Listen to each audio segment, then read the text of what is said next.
Welcome to the Footnotes Podcast, In the Details. This podcast's purpose is to shed light on things that aren't in your brochures. I'm Jerome Griffin. I'm Dysean, and as an extension of our Prologue event, we created this podcast to continue the conversation around your first year experience. We'll have 3 roughly 30-minute episodes sharing viewpoints from some special guests on Lafayette's campus. So tune in, touch base, and connect with your community at Lafayette.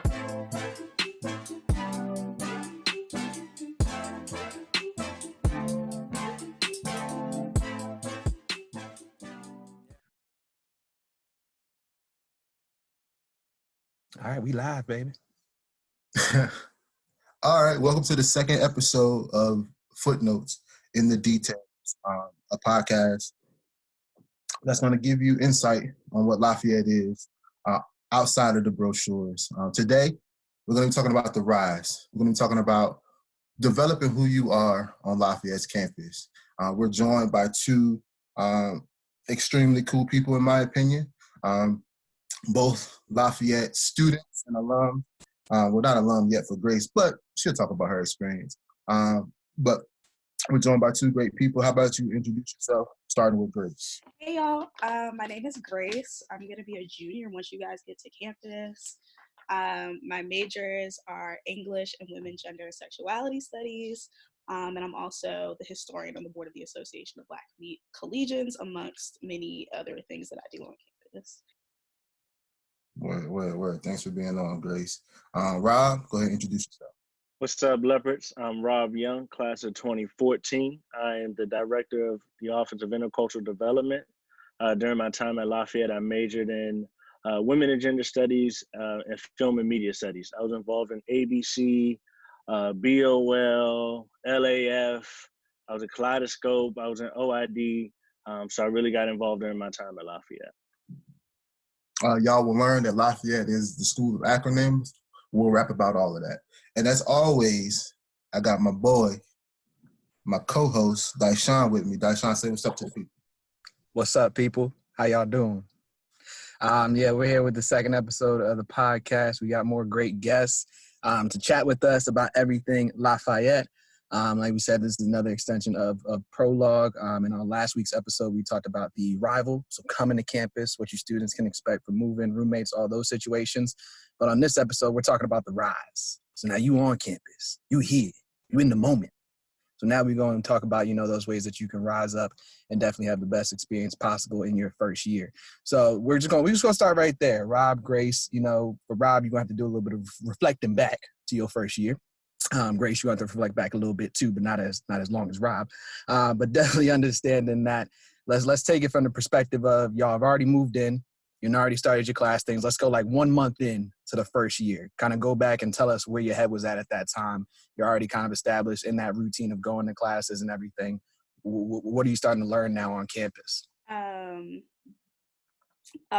month into my college experience, I was at a very particular point in my life in terms of the relationships that I was in and the people that I was interacting with. So I'd say at that point, I think I realized the importance of having a strong community around you, of having people who were focused on your well-being, like mentally, emotionally, physically, all of that kind of stuff. For me, like going to school wasn't hard. Like I was waking up for classes. That wasn't an issue. I knew how to like do my laundry. So transitioning into becoming like, my own adult wasn't necessarily hard, but I think, going to a new place, not really knowing that many people, that was kind of the struggle, just trying to figure out where I fit in. And I think joining clubs was the best decision that I could have made a month into my college experience. What were the clubs that you joined right away? I think right away I joined ABC, which is the Association of Black Collegians that I mentioned before. I joined NIA, which is our Women of Color support group on campus. I joined QPOC, which is our Queer People of Color group on campus. I joined club basketball and club volleyball because I played sports since I was like 5. And I just wanted to like continue that and keep that a part of my routine. And I joined the step team. So I kind of picked things that I did in high school that I knew would be like good spaces for me to be in. Nice. And reflecting back on your first year experience, about a month in, what were some things that were going through your head on campus?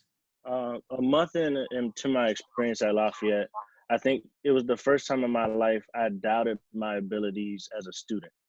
I was just really just all over the place as to what to expect every day coming out of the classroom.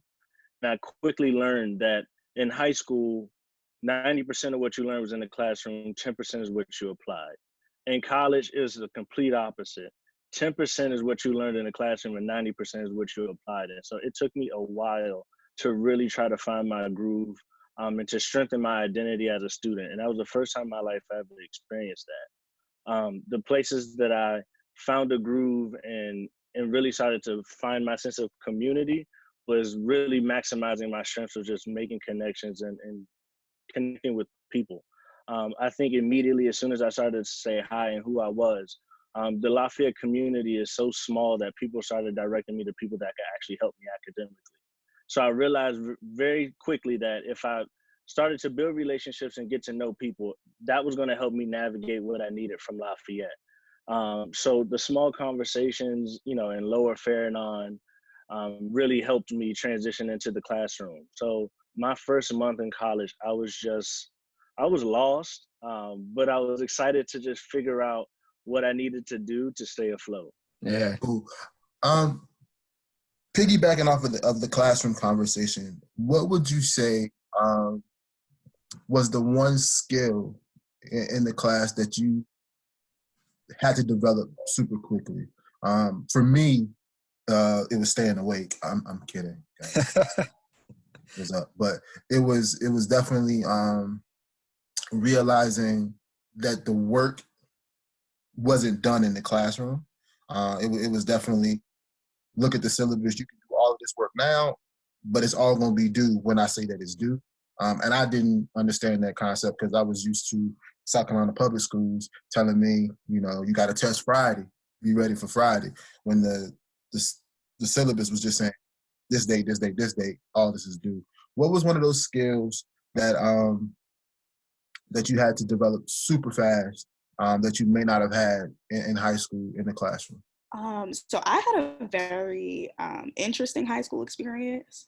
So I went to an early college in New York. So the transition for academics for me to Lafayette wasn't hard. Like, it was very reminiscent of high school. But I remember when I was transitioning from middle school to high school, the thing that I wish that I had done my first year of college was go talk to my professors. Because that can be the decision between you getting a B+ or A- in the class. That could be the decision between you knowing that one question on the final that will make or break your grade. And then also just building those connections with your professors will kind of just give you a good rapport on campus, right? Because all the way that we talk to each other is the same way the professors talk to each other. They talk to the faculty, they talk to the staff. So, if you have one professor that thinks you're a really great student and somebody's like, oh, what do you know about student A? They'll be like, oh, I had them, they did really well in my class. They would come in my office hours, they would talk to me. And then all of a sudden now more people know your name than you even know. So in terms of having those like personal relationships where you know that you can have somebody to go talk to, and get clarification on the course material, and then also having people who can just support you in your future academic endeavors, and then also just creating, a positive name for yourself as a student. I think going to talk to your professors is one of the best things that you can do for yourself as a student. It's one of the best things that I did for myself. Because I remember my first 2 years of high school, before I even got into the college program, I wasn't struggling, but I wasn't doing nearly as well as I thought that I could, that I knew that I could, that I had been doing previously in my academic experience. And it was only when I started going to professors' office hours that I saw that shift in my grades and my understanding of course material, and kind of just in my experience as a student. So I think for me, making that engagement and that connection into the classroom, I had to remind myself and acknowledge three things that I think held me honestly throughout the course of my life. Was that first, walking into the classroom, I'm not the representative for my race. The second thing when I walk into the classroom is that participation matters. And in that subset of participation, recognizing that everybody in the classroom is a student just like I am.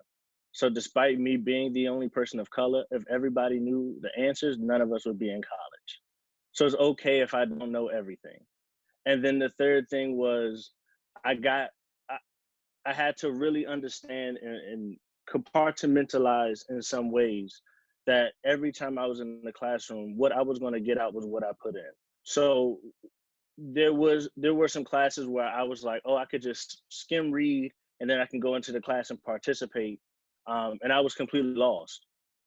But then there was other classes where I knew, okay, if the participation mattered and I needed to talk about this, if I read, prepped in advance, I was able to engage, and doing it that way allowed me time to actually take notes because I understood the material. Instead of going into the classroom trying to understand the material, take notes, and participate, it was information overload. So I had to remind myself of those three things.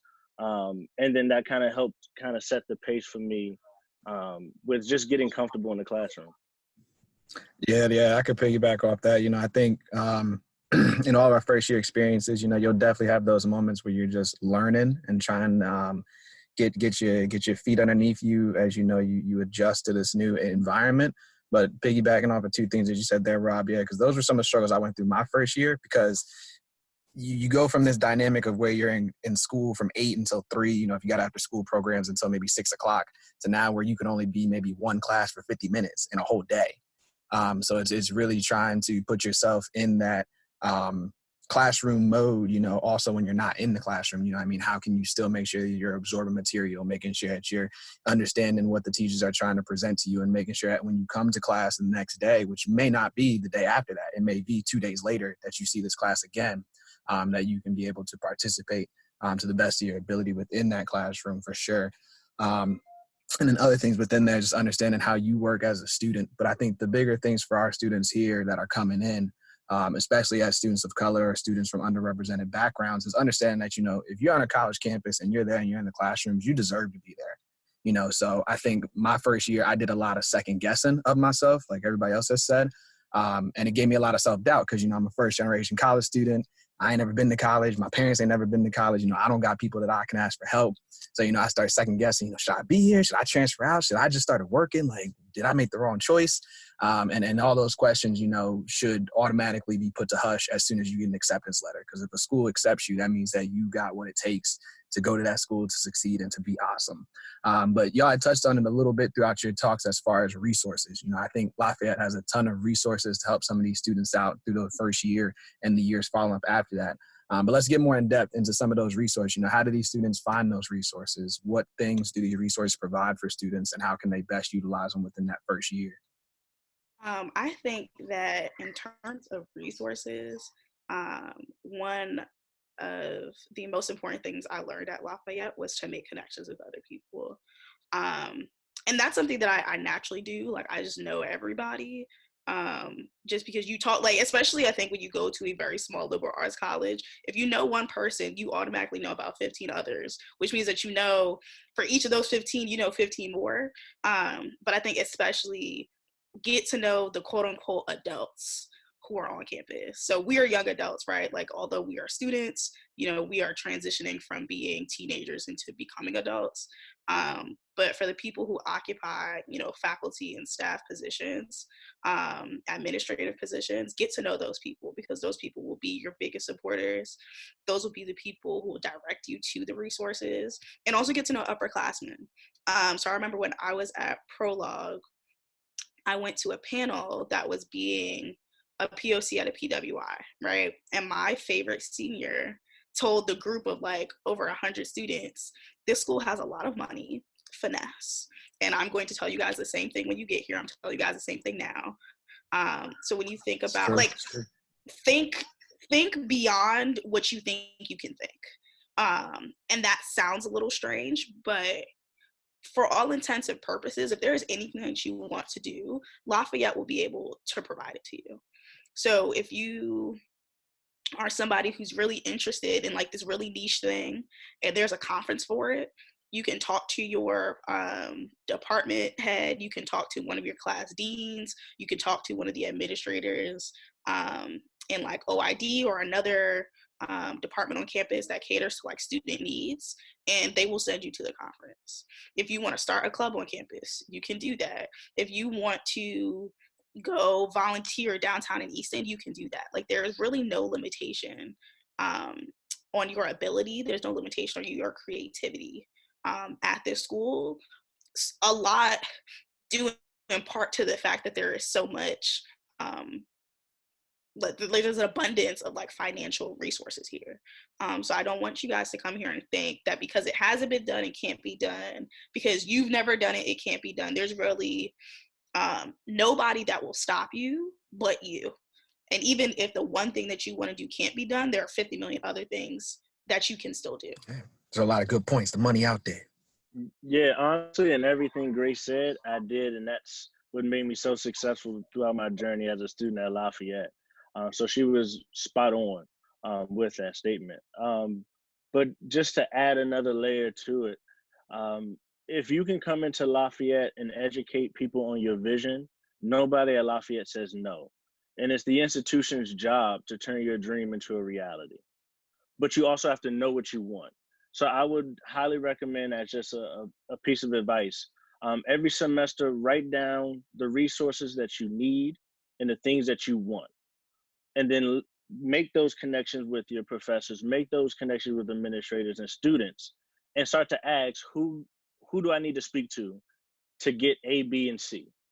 And I promise you, you'll see the doors that will open up, the people that you'll meet, and the opportunities that you'll get to have. Because again, Lafayette is full of resources, and you'll be foolish to navigate this space for 4 years and not take advantage of everything. Just say yes to everything, because there will be so many things being thrown your way that you will just say, like, how did I get to this point? Of just being so connected. Because again, Grace said it spot on. Lafayette is 2 degrees from separation. You know, 1, you met 10, and that 10, I promise you, has done things that you couldn't even fathom. But they've made those connections to get not only involved in the community, but to get what they want, but also they know where they're going. So that journey alone is something that you should definitely just invest in, and not only hear those narratives from your peers, but find ways of looking at their blueprint and how you can maximize that experience for yourself. Nice. Yeah, I think those are big points to touch on. You know, the school has resources for whatever the students want to accomplish. It's just asking those questions. You'd be surprised what's in works, what's already been done. You know, I mean, what there's funding for, how far your professors are really willing to go for you sometimes. So it's really just about, like Grace said, asking those questions and putting yourself out there with whatever and anything that you want to do. But speaking more in depth, I know we talked about a few specific clubs on campus, but just maybe reiterating, you know, specific clubs that y'all would recommend for first-year students to definitely maybe look out for, or ones that are already potentially going to be reaching out to them in their first year as well. Yeah, so the Association of Black Collegians, I'm the historian, so I know a lot of like facts about the org, but like a quick rundown. They were started in the spring of '68. They're the first like affinity group on campus, because at that point there were only white and Black students on campus. We do a lot of social and academic and cultural programming for like the entire student body. So like a lot of things that happen kind of originate with ABC. And then also, like I mentioned before, we have NEA, which is our Women of Color support group. We do meetings. So for ABC, we do bi-weekly general body meetings, and then we do a lot of events. So we'll throw a lot of parties. We just recently took a trip to the Smithsonian in DC for African American history and culture. We also do like a skate night, and then we're also just trying to create more events just for there to be things for us to do on campus. In NEA, it's more of like an on-campus organization, so we meet every week. We're the only group that meets every week for us, and we kind of just sit and talk about our experiences of being women of color at Lafayette, and then also just in the world, broadly speaking. For QPOC, we also do like monthly meetings, and then we also throw a lot of events just to kind of generate our own community, because there are other LGBTQ plus organizations on campus, but none of them really cater to the needs of us as people of color. So that's why we started that group. There's also Brothers of Lafayette that Rob can speak to more. There's also the National Society of Black Engineers. So if you're an engineer student, that is a really great organization to join. There's also Leaders. So that is a group if you are, I think it's if you're a student of color in STEM. I think they do weekly or bi-weekly meetings with Dr. Khadija Mitchell. So she's a Black woman in the biology department. She is like a genius. So that is a really great group to join if you're a STEM student.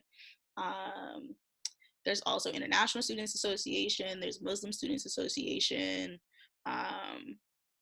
There's LACSA, Latin, I think it's Latin, African, and Caribbean Student Association, and HSL, Hispanic. I'm forgetting that. We work by acronyms at this school, so like I know what the group is, but sometimes I don't know the full name. So if anybody knows that, y'all can jump in later. And I think that's everybody. There's also, so we have this thing called LLCs, so living learning communities. So there's always an African house, there's always an Ola house. And 3 students live in there, and they also create programming around the theme of that house. So they also do really cool things. I think that might be everything. Honestly, Grace, you really covered everything. And if I can, I'm gonna answer this question wearing my administrator hat. I think, and I'm gonna try to answer this as concisely as possible because I'm not exaggerating how many clubs there are at Lafayette College to have such a small student body. I think the student organizations that match your heritage, culture, and identities are available there, and that will probably be the first group that immediately wants to reach out to you and make those connections, just by default of it being a small liberal arts college. I would encourage you not only to get connected with those groups to immediately find that sense of home, because it's very comforting to be around people who look like you, are coming from the same neighborhoods, and there's just a lot of things you don't have to explain yourself and talk about. So that's just comforting by default. But I really challenge you to also find those student organizations and those clubs that match your passions and your interests. Because I can assure you, if there isn't one that already exists, you have the autonomy at Lafayette College to create your own. So you can be a trailblazer in your own right. But again, I think those organizations that match certain identities, you're going to see them because we all want to advocate for our identities. But I will say that there's so many more student organizations and students that you can get attached and connected with by finding people who have the same interests and passions you do. And again, if those aren't available, you can start to create your own club there. But again, there's so many clubs to get connected to, and that's really where you're going to find that first group, so to speak. And then again, those branches that stem from there will help you navigate Lafayette College. All great points, all good information. We finna switch it up. We finna get uber real. I can't speak for everyone, but for us on this here podcast, Lafayette don't represent the places that we come from. It is termed a predominantly white institution that is owned by the veterans. But that's what Lafayette is. I guess where I'm going with this question is what should these students expect coming to this predominantly white institution, this PWI? But what should they expect? I mean, that's a broad question. We got time. Got time. And, different is okay sometimes, but just things that you may find to be like normal, or things that you may find to be like completely out there, you will most likely see it when you come onto campus. So, as a first year, unless there are other circumstances, you will most likely be living in a living space where there are communal bathrooms. I'm going to tell you right now, you will see people who do not wear shoes in the shower. You will see people who do not wear shoes in the bathroom. That is like a real thing. You will see people who do not wear shoes outside when it's raining and they're like on the quad. They don't like to wear shoes. So that is that, if you've never seen that before, if that is, as I'm not going to catch you off guard. Shocking you,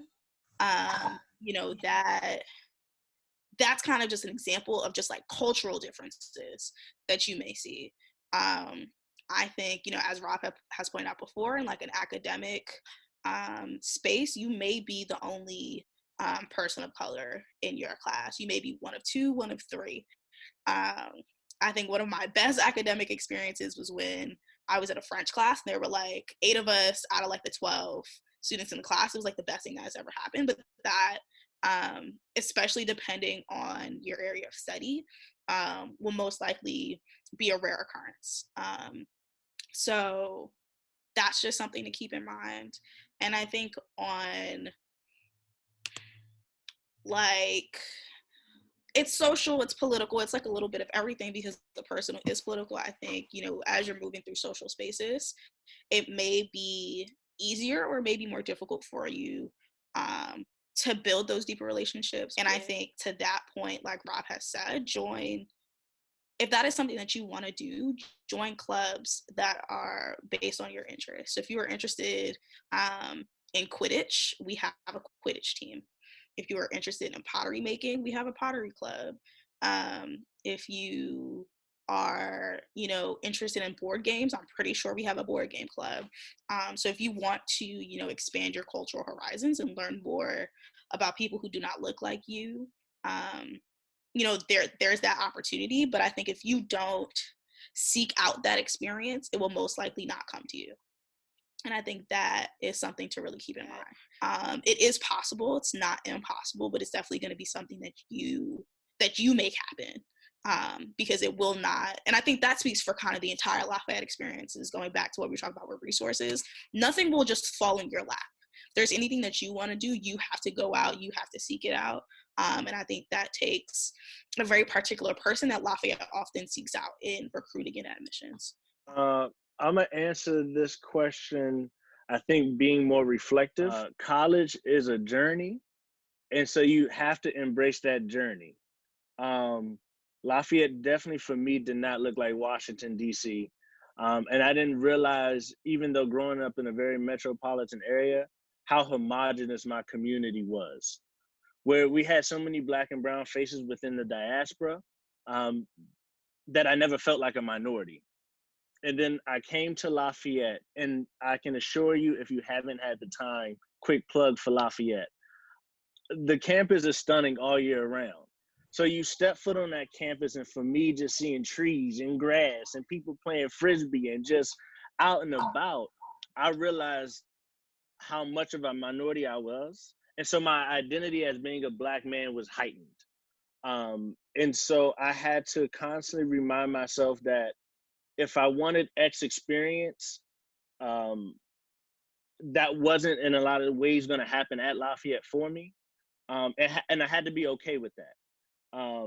Because for whatever it didn't have for me or whatever I expected, there were certain pockets into my experience that have really magnified and transformed the person I am today, just because of exposure. I navigated, I think, all throughout high school and all throughout life growing up in DC, of just how to maintain and how to just navigate certain things. You just pick up these street smart wherewithal, just type of behaviors and attitudes, where then when I came into college, there was a lot of things that, I just didn't have to concern myself or worry about. And just to kind of be in the space, though at times being very conscious of me being the only person of color in certain spaces, like Grace said, those student organizations that tap into your heritages, your identities, that's where then I kind of became whole again, to then start to find new ways of, again, creating those branches and getting more connected with the institution. Word. I think a unique thing for me when I went to college, I also didn't go to Lafayette, but same kind of institution, was that this was the first time that I ran into different kind of people of color. This is the first time I had to navigate realizing that everybody's Black experience wasn't the same, and how to fix myself in different groups of Black people. I was from rural South Carolina. I can't even say rural really well, but I was from South Carolina, and it was very different than somebody from Washington, D.C. But once we got to where I went to school, we was all Black. And when I saw them act, navigate different groups that I didn't really know how to navigate. It was kind of another learning experience on top of that. Is that something that you all experienced at Lafayette, or was it anything that you might have had to think about? Yeah, for me, the moment I got into Lafayette, I was super conscious and aware of my Black masculinity and how it's portrayed, how it's projected, and then how I manage it. So there were certain things where in the classroom, there was something I was passionate about, but I couldn't get too animated or too worked up because it came across as aggressive. Where then in spaces of being amongst my peers, I also saw sometimes how my male privilege had benefits in certain spaces. So that was the first time in my life where I was super, super conscious of my Black masculinity. Yeah, and listening to us, it sounds like we're only talking about Black people. That's not the purpose of this. It's just any club any ethnicity. But Grace, go ahead. Yes, I can definitely say that recognizing that Blackness, I'm a Black person, so I can only speak from that experience, that Blackness looks very different. So I'm from New York. So being around people who were not Black American was not something new to me. You know, I went to school with Caribbean folks. I went to school with folks who are continental African. I went to school with folks who were from, you know, Latin America, who identified as Black. So that wasn't a shock being around people from different places, but it was a shock being around people who were Black who didn't identify as Black.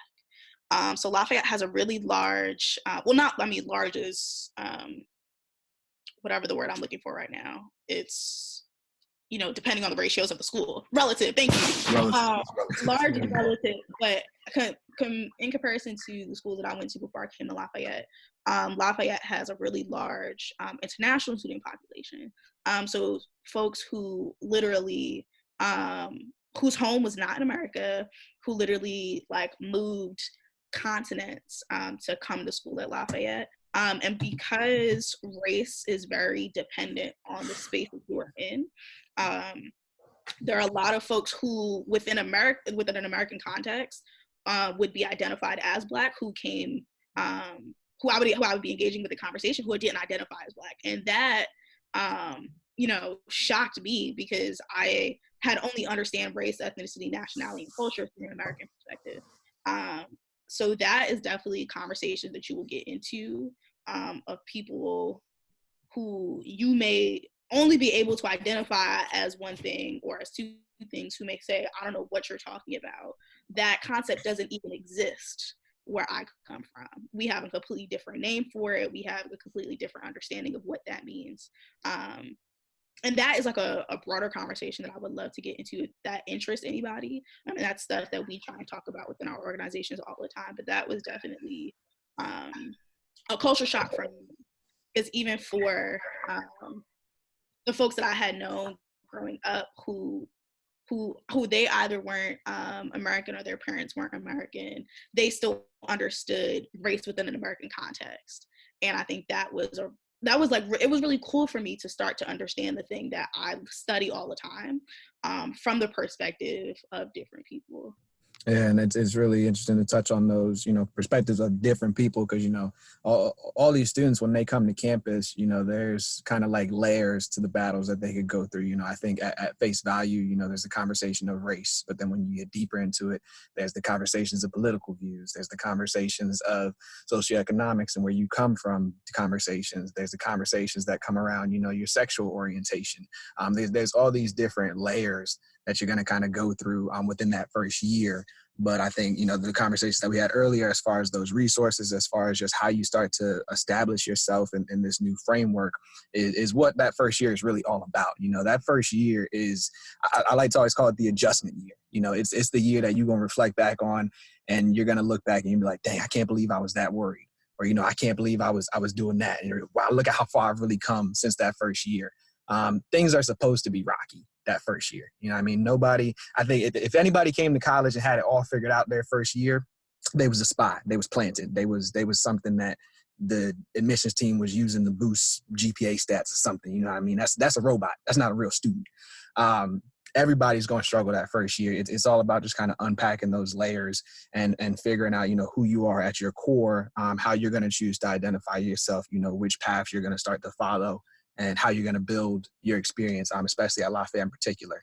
But getting to the end of our conversation here, before we let Grace and Rob go, I definitely want y'all to give these students, kind of your best tips, advice, secret tips, anything that maybe you wish you knew in that first year that you think they could benefit from, as they approach Lafayette. Eat at Simon's. You may not know where it is, or you may not want to go because it's quote unquote far. Eat at Simon's. If you have to make your own sandwich, that's what I do. Eat at Simon's. My first year, I think I had chicken tenders and fries for every lunch and dinner for every day of both fall and spring semester. Don't do it to yourself. I will first say Grace was spot on. You have to first know where to eat and how to navigate your food situation, right? Because there's certain certain dining halls that require you to actually enjoy a meal, sit down. If you have an hour, invest that hour. And there's other places on campus that's grab and go, and your schedule just might be grab and go. So know what spots on campus best suit your schedule, and that's just going to be on a learning basis. I will say another thing is it's okay that you don't know all the names of the buildings right off the top, because a lot of our dorms, a lot of our academic buildings have the same name. So it's okay that if you're like, huh? And somebody goes, Oxley, you have to say which one, because there's two Oxley buildings. If somebody says Kirby, there's one that's a dorm, and then there's one that's an academic space. So it's okay that you don't know the names. But a cool tip that I would recommend for you to do is the moment you step foot on campus, orientation's over. Before you go out to dinner, why don't you and your roommate go to all the academic spaces in which you'll have class the next day? And I think that'll ease just a little bit of that angst of the first day and not knowing where to go.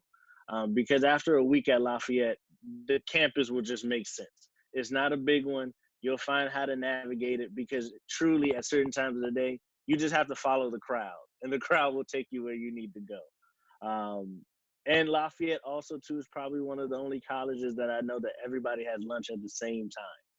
So if you don't eat lunch from 12 to 1, just catch your friends at dinner.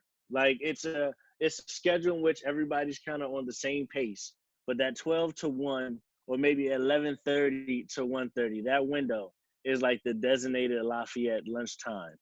But also too, connect with your friends, find out what clubs are doing certain things. If there's a show on campus, have the opportunity to explore downtown. Easton is becoming such a foodie culture. So if you love to eat, definitely take the time to explore downtown. It's a great walk. Ice cream, Crayola Factory, all those things you'll see in orientation. But definitely take the journey to make a walk downtown, especially when it's a nice day out your first semester. But also know that it's okay to be uncomfortable, and it's okay to not know everything. And it's going to be a gradual thing, because the Lafayette days seem long, but the years go by fast, I assure you. So every day is may sometimes feel like you're a hamster on the wheel and you've seen this already, like deja vu. And then other days will just throw that little monkey wrench that will have you kind of change course. And changing course and pivoting is a part of that journey. So be okay with, sometimes things not going as planned, and just embracing the journey and also to enjoying yourself as much as possible.